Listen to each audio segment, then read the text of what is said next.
Bonjour et bienvenue sur la chaîne de Judy Cook. Aujourd'hui, je vous propose ma recette du gâteau au yaourt, une version bien moelleuse et bien dense. Il a vraiment une super texture. Fini les gâteaux au yaourt où l'on s'étouffe. Et en plus, il est super rapide et très facile à faire. Allez, c'est parti, en cuisine. Pour cette recette, vous aurez besoin de 100 g de sucre et d'un sachet de sucre vanillé, de 3 œufs, 240 g de farine, 250 g de yaourt, de fromage blanc ou bien de petit suisse, 2 cuillères à café de levure chimique, 1 cuillère à soupe de vanille liquide et 2 cuillères à soupe de jus de citron. Enfin, 25 g de beurre et un petit peu de beurre pour le moule. On commence par mélanger le sucre et le sucre vanillé avec les œufs.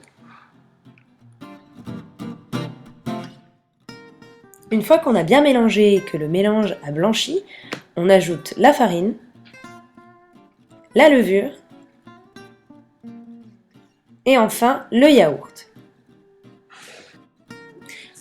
On commence à mélanger l'ensemble et on y va énergiquement. N'ayez pas peur, ça paraît assez consistant, mais tout va rentrer dans l'ordre.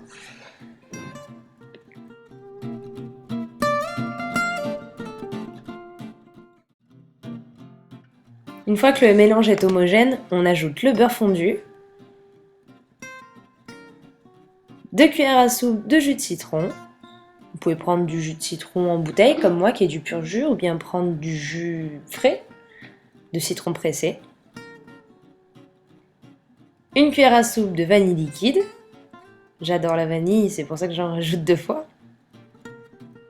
Et enfin, on peut commencer à remuer pour une dernière fois. Après avoir remué pendant quelques instants, on obtient un mélange bien homogène et bien dense. Allez hop! On poursuit en beurrant le moule. Avec un tout petit peu de beurre, ça suffit.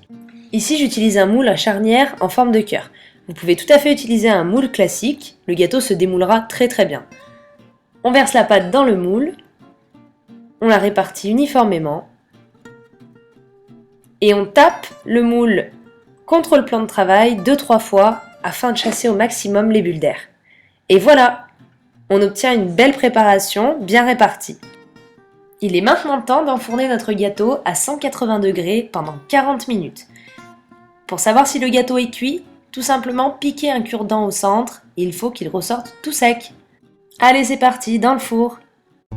Et voilà ce qu'on obtient, un superbe gâteau, bien doré et bien moelleux. Qu'est-ce que ça sent bon! Ici, vous pouvez garnir ce gâteau avec de la pâte à tartiner, de la confiture ou encore de la crème de marron. Vraiment, c'est un régal. Que ce soit pour le goûter, pour le petit déjeuner, vous n'allez plus vous en passer. J'espère que cette vidéo vous aura plu et que vous allez très vite tester cette recette. N'hésitez pas à laisser des commentaires et à vous abonner à la chaîne. Pendant ce temps, je vous prépare de nouvelles recettes et je vous dis à très bientôt sur la chaîne de Judy Cook.